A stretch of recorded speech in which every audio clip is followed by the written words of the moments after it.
Understanding brain injury can be very confusing.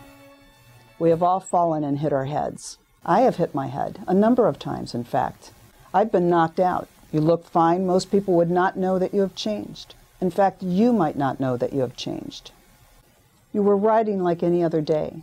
The weather is great, sun is shining, that feeling of riding on the wind, carrying you forward when all of a sudden you're down. I have done this a number of times. You might not have even hit your head, but it sure rocked back and forth, hard. You have no memory of going down. In fact, you don't even remember where you are. You lay there for a while. What happened? You are trying, but you just can't remember. You get up and the world is spinning. You know you weren't drinking, but you kind of feel like you're drunk. You can't remember anything. The world is out of focus and it feels like the earth is moving. Your thoughts are moving so slowly, it's like thinking and moving through jello or mud.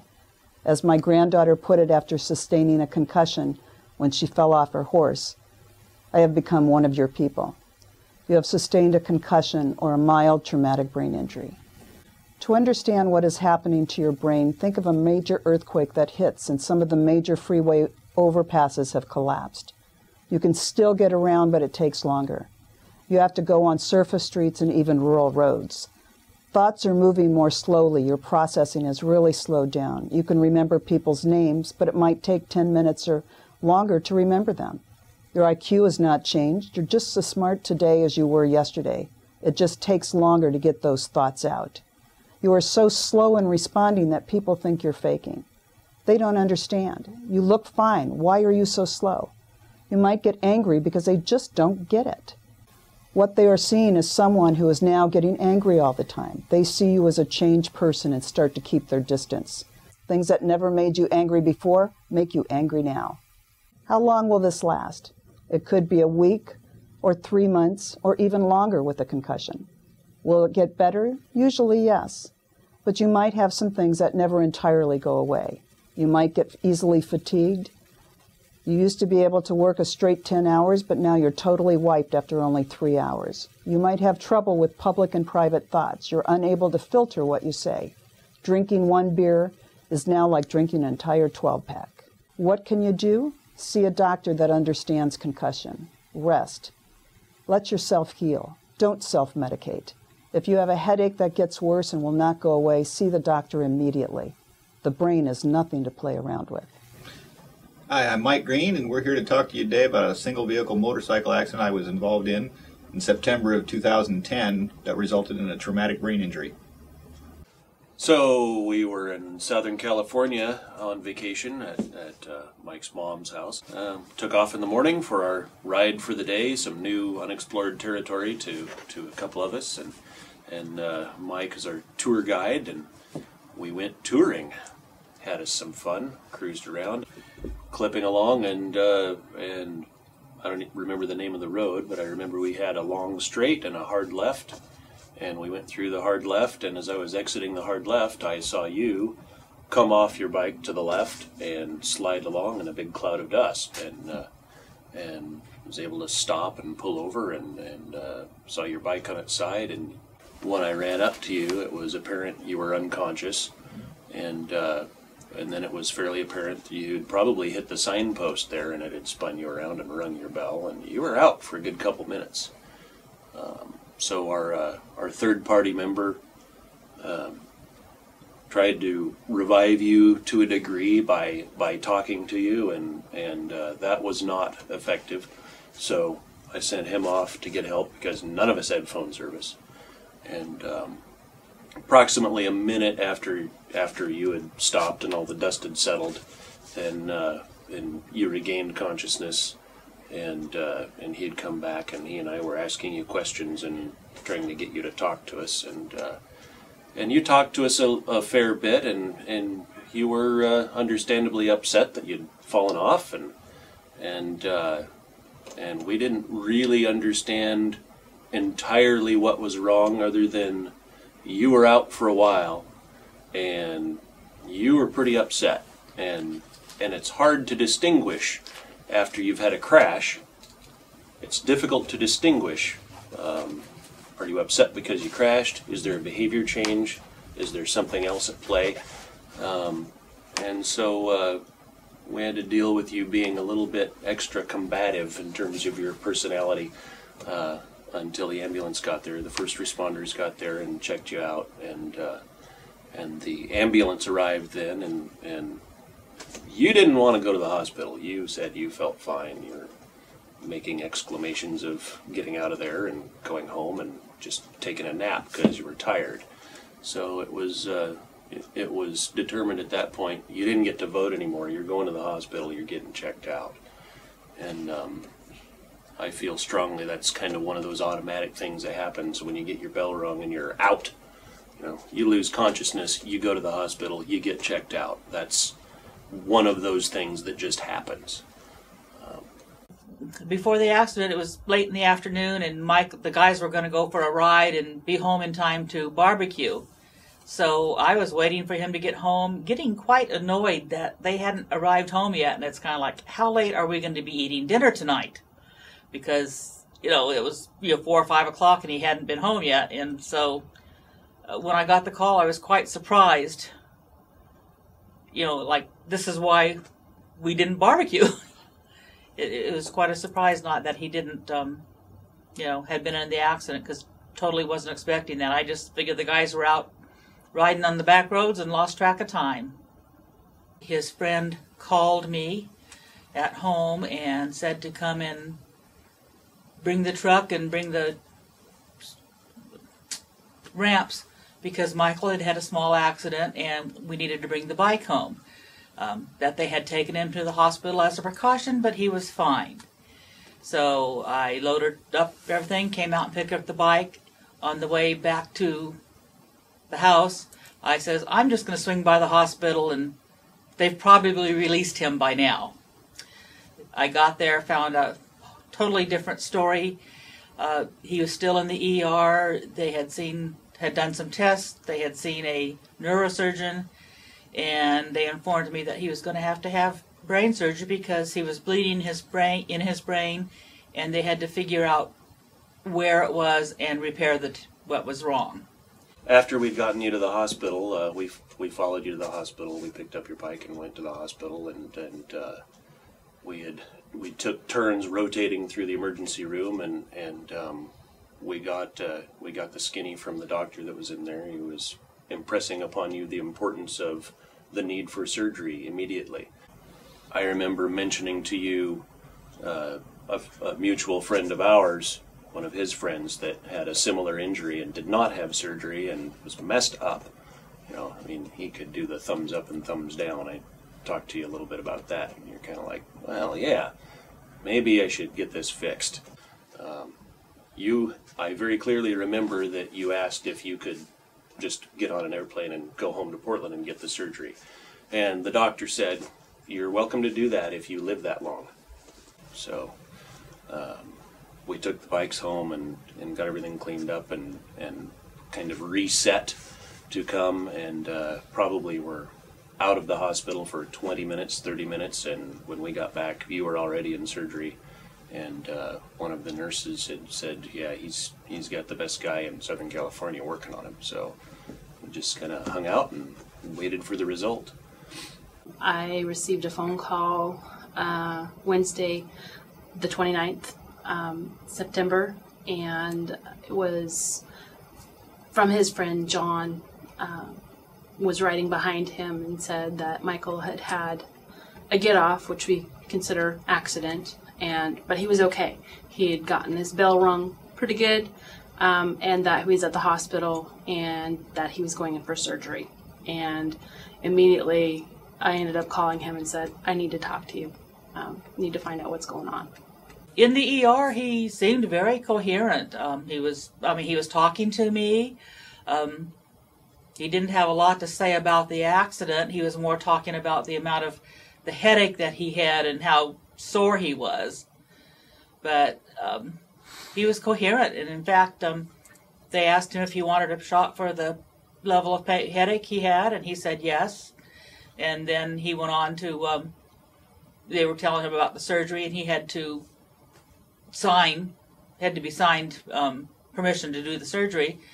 And I let him, or insisted that he sign for his own surgery, because he seemed coherent and knew what he was going on. Later on, I found that no, he has no memories of being in the hospital at that point in time. He was in surgery within 4 hours of the accident, and he had a very good surgeon. I have to give a good word here for the surgeon because he did a wonderful job, and I think that was a big part of Mike's, the amount of recovery he's had is that he got into surgery as quickly as possible afterwards. It was a pretty big deal, and I mean, it is a pretty big deal. It was pretty clear then in talking with the medical staff how severe your injury was, and that was something that none of us expected.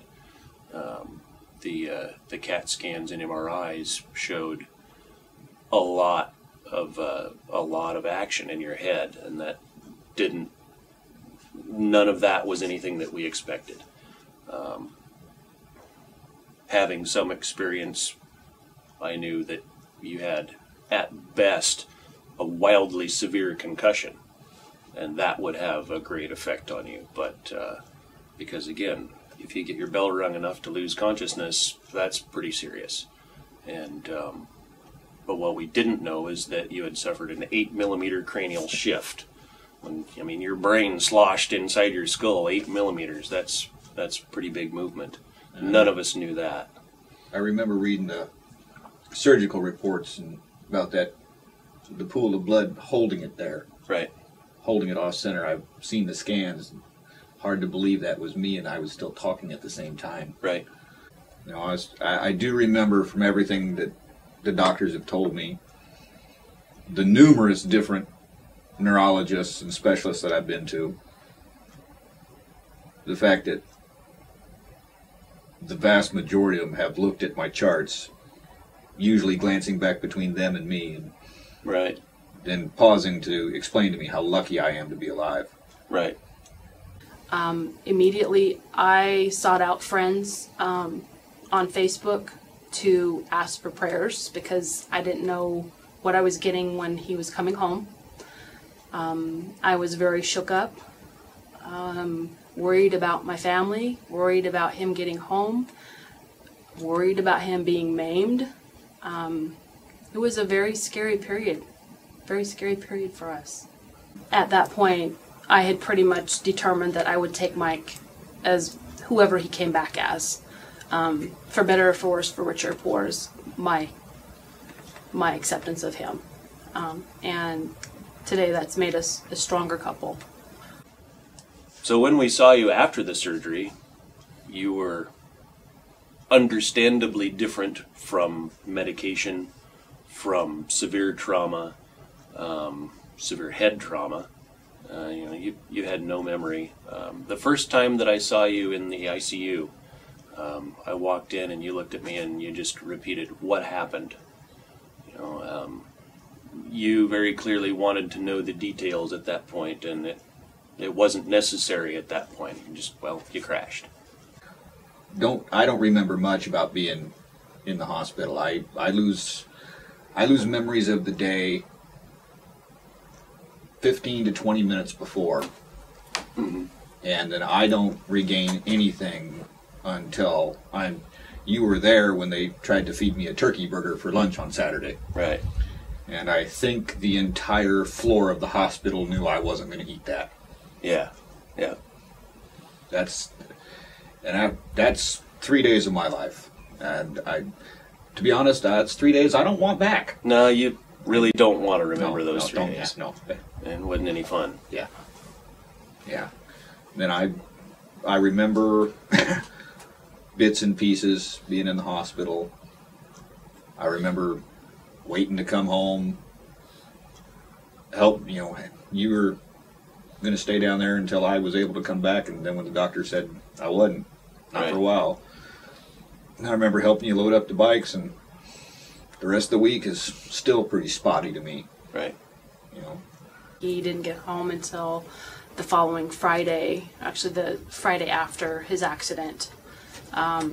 He was not really super coherent.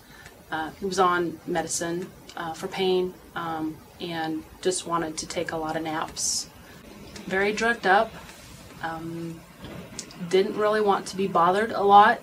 Wanted to, be in quiet, mainly for the headaches that he was having, and just wanted to relax and, get over his pain. There has been a lot of assistance from Facebook groups. There was a time, probably about 2 years, when we were having issues personality-wise, cognitive breakdowns, stress, lots of overstress, fatigue, his job. He had gone back to work after about 3 months from his injury, and he drove concrete truck. It's a very stressful job. A lot of interaction, a lot of stimulation, overstimulation, hard time to focus, that we sought out medical care, counseling, anybody that could handle TBI, traumatic brain injuries, specifically focused on that type of medical community to try and find answers, what was going on. I want to say it was April the following year. Yeah. That the bike got put back together thanks to one of our friends. Yeah. And I was ready, and yeah, I remember you called me. You called me the night before. I believe it was a Sunday, and you had called me on a Saturday evening and said, "I'm ready to swing a leg over it." And I was like, "All right, I'll be there in the morning." And we didn't ride around too much, maybe an hour, just kind of a short jaunt, but needed to be done, and it was good to be on the bike with you again. It was like a victory. yeah, it was. I still struggled a lot with it. Yeah. Knowing that I can still get out and have the freedom to enjoy the ride. Mm-hmm. But I've met several others in the past 3 years that weren't that fortunate. Right. Through various reasons for the incident. It's questionable whether some of them will ever be able to be left alone. Right. The mind thinks clearly, but it can't control the body. Right. But his personality has definitely changed. There's little things that are different from the old Mike and the new Mike, and it's really hard to accept that the old Mike is never coming back. He's there's parts of the old Mike that are there, but he's never going to be the old Mike. He's the new Mike, and we have to accept that he's got some personality changes now and some just differences in his life. His personality had changed. He was more temperamental, more argumentative, had some issues of short-term memory loss, searching for words a lot. There are a lot of nuances that are totally different now than what he was before the accident. Like I said, there were some personality changes. He's not easy to focus. A lot of times he gets in a rut when he's talking about a subject and sometimes ends up searching for words. Other times he just totally loses his focus and can't remember where he was at in the sentence. He has issues with what we call overstimulation, meaning too much input coming into his brain, and he tends to get really short-tempered. He has to remove himself from situations like that. A good example would be in a shopping center. There was a time that we actually went out on a weekend to go shopping for something, and there was an instance at the checkout stand. Somebody was arguing over the price of something, and it was just too much for him to take, and we walked out immediately without even making a purchase. Things like that. When he gets overtired, it really stresses Yes. too. Yes. When he's worked, 40, 50-hour week, by Thursday night, Friday, he's not. You don't want to lay something heavy on him. As he said to me recently, is you talk to me on Friday night, I could help you plan my own surprise party because I won't remember it. Yeah. And because his brain is so tired from everything. Phone calls have been longer. That's because I remember what we talked about last week. Exactly. That goes back to the memory. Right, and that is something that has changed since the accident. Is that your memory has gotten better? Has it? Believe it or not. It kind of sounded like it was funny because in a way because it sounded like you were a person with a severe obsessive compulsive disorder that you couldn't. We got to make sure we cover this, and then 5 minutes later, we need to talk about this, and that has changed for the better. I can now remember what I had for dinner last night. By the way. Yeah. Do you remember me saying on the phone, "We've talked about this"? Yes. Yeah. I think that was a common. Yeah. I think that was just recording. You hit the button on. Maybe. Check it. Yeah. Well, but if you don't know that you're repeating yourself, how do you control it? How are you cognizant? How are you aware of it? It's the after effects of the injury I've learned, and part of that is just the recovery period. It's not a defined. It's right. Recovery is not 6 months. Right. It's not a year. No. It's not 2 years. It's the rest of your life. It's a for this lifetime kind of an injury. Yeah. to recover. Yeah. And a lot of it you won't, but right. And as your brain rewires itself, it comes along, and it's halfway through its rewiring, and so halfway through that only means 2 more sets of glasses. Yeah. I didn't wear them before. Lost some vision with that one. Yeah. It's that kind of bites. Yeah. But lots of physical effects there too. I get tired a lot more easily now. Mm-hmm. Even a 40-hour work week drains me, whereas remember I was working 55, 60 hours a week and right. still knocking out day trips on Saturdays. Right. I can't do that anymore. Right. Just. But something we haven't talked about for a while though is you had headaches. Still do. For quite a while, and you haven't talked about it much. Still do. And perhaps your new employer hasn't been an issue as much as it was with your previous employer. The fatigue and stress, and then keeping my blood pressure down helps with the headaches. I still get them from the atmospheric pressure. Mm-hmm. I've just learned to adapt. It's one of those. It's made me very much more aware of how much I love my kids. Is one of the big deals. It's really hard to describe. I worry more about them. I talk to him. Well, we always talked regularly before, but since we live about 800 miles apart, I talk to him much more often now, just checking in. I need that reassurance that he's okay, because it's just, your kids are your kids. I accept the risk and the knowledge now, fully understanding even more so that it can happen. And I do take the precautions now afterwards. Right. To make sure that I am personally protected.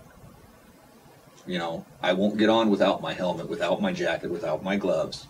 Right. I've always believed, and even now more so, that if you're just not feeling it, slow down. Maybe skip the ride that day. Go home. Yeah. It took me a long time, to really accept not only what had happened to me, but what I had put you guys through and my friends and my family with, having to witness it, having to deal with the recovery, how hard it is to call Stephanie up and say, yeah, Mike's going in for brain surgery. Yeah, we'll just be a little late getting home. Right. I mean, that's not a phone call anybody wants to give or receive. Right. And that's one of the things that I do think about that keeps me, I want to say more grounded, is I don't want to put anybody through that again. I mean, I just want to enjoy the day and come home in one piece. Right. And, I understand getting off's part of getting on. Mm-hmm. I hope I put the kickstand down. Yeah. But in the event that I don't, I need to be able to keep myself as safe as I possibly can. Right. Understanding the risks And there are a lot of people that disagree with our attitude about crashing. A lot of people will not say it's not part of riding. A lot of people will disagree that getting off is part of getting on. A lot of people will say that it's unacceptable. Well, it is unacceptable, but it happens. The fact is, it happens. People crash, people fall down. You get on a motorcycle, you get off a motorcycle. If you're not willing to crash, you shouldn't get on a motorcycle. You shouldn't get in a car. You shouldn't get on an airplane. There's always risk involved. And I think, being motorcyclists for our entire lives, we perhaps appear to have a more cavalier attitude about that than other people do. People that have been riding for 5 or 10 years are scared to death, to use a bad phrase, to fall off or crash. But, you got to be ready for it. You have to be ready for it at any given point. Those riders that think that that it's not going to happen to them, I feel bad for them the day afterwards. Right. Because it can, and it does. Right. It really does. It's random, There don't need to be any mistakes made for the gods to take a crap on you. I would tell them, once you know you're going down, don't try to save the bike. If you can, save yourself. What did it cost to put mine back together? What did we come up with? $1,000 to put mine back together? If that. And what was your medical bill? $150,000. Right. And then some. And I'm still continuing for the rest of my life. Right. So, the best thing I can give to a new rider, a piece of advice, is wear the protection you need. I think one of the most important things is buy the best equipment you can afford and then go a little bit better. You really need to have good quality equipment and use it. Riders who I see all the time in tank tops and flip-flops are going to get hurt. If they ever go down, even if it's just sliding on the pavement and get some road rash, they're going to go down somewhere. And you need to wear proper gear, from boots, leathers, jacket, helmet, gloves, everything. And because that's the quality of his helmet is what really kept him from getting a much worse injury. I think that made a big difference in having a son that was going to come home from the hospital and one that wasn't. For my personal opinion, if you can't afford the gear, you can't afford to ride. And that's just the bottom line to me. If all you can afford is a helmet, but you can afford a $7,000 motorcycle, you best keep it in the garage for a while. Not 3 months later, we went, about 2.5 months after the accident, we went up to the International Motorcycle Show in Seattle. Mm-hmm. Do you remember standing there and talking to that helmet representative with Yes, that brand that we will not mention. I do remember standing next to you, having a conversation with him. Having a pretty good conversation with him about what had happened. And yes. He asked because he was aware that I was knowledgeable, right, about the surgery and right. And he asked if I knew someone that it had happened to. Do you remember that? Yeah. I told him me. Yeah. And he said, "Really? When was this?" And I took off my hat and explained to him it was 2.5 months earlier. Right. And his reaction. Oh yeah. One of the top helmet brands in the U.S. standing next to the competition. I remember he put his hand on his shoulder and said, "If you ever get on a motorcycle again, you wear one of theirs or you wear one of ours. You don't wear anything else." Right. Yeah. And that's something that stuck with me, is just get the best you can. Yeah. They say your head, buy a helmet based on what your head's worth to you. Well, I can tell you the repairs are more than any helmet you'll buy. Being that close to death, I think, for him, has given him new meaning, is what a spouse that will stand behind you during anything. It's disheartening to see how the community reacts to a brain injury. There are a lot of differences that I see that outsiders won't see. the personality, the fatigue issues where he will emotionally break down, can no longer focus, and just has to be removed completely away from the overstimulation. There needs to be awareness for families especially, but for also the support system.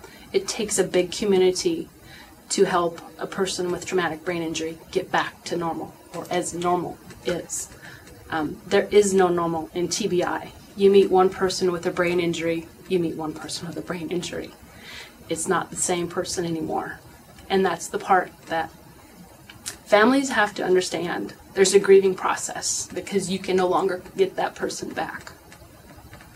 Your only acceptance is the new person that they are. And that's the support that will get them back to the normal part that they used to be, as close to. Hang in there. Realize that they're not the same person. They might have the same body, but they're not ever going to be the same person.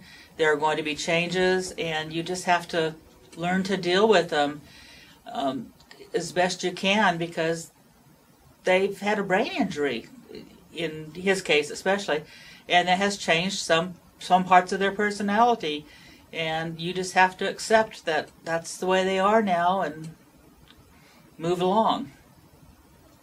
You're not alone. There are other people, many, many other people who are walked in your shoes, and they know what it's like. Some people are worse off than others, and it takes a very long time for traumatic brain injury rehab. Don't give up. Be there every day for them. Be their personal cheering section. I don't think I ever did sit there and go, why me? No. I never second guessed, never whined. I don't blame anyone, I don't blame anything. I've never what ifed or second guessed or woe is me, felt sorry about it. Right. And that's the biggest thing I would say that's kept me grounded. Mm-hmm. Is that there was no blame to go around. Right. Hi, my name is Sherry Stock, and I'm a neurogerontologist. I'm also the executive director of the Brain Injury Association of Oregon. We've been in business since 1984, and we serve about 5,000 people a year. And I think back, why did I get into this business? And I think it's probably because when my son was 3 months old, we were hit by a drunk driver. He's now 46 years old and at about an 18-month-old level. And after all the years, I think I want to make a difference. I want to make it so that someone else won't go through what I've gone through. And that's what I'm trying to do with talking to you now and with everything that we do at the Brain Injury Association of Oregon. So if you have any questions, please contact us, because we're here to help you. You're not alone.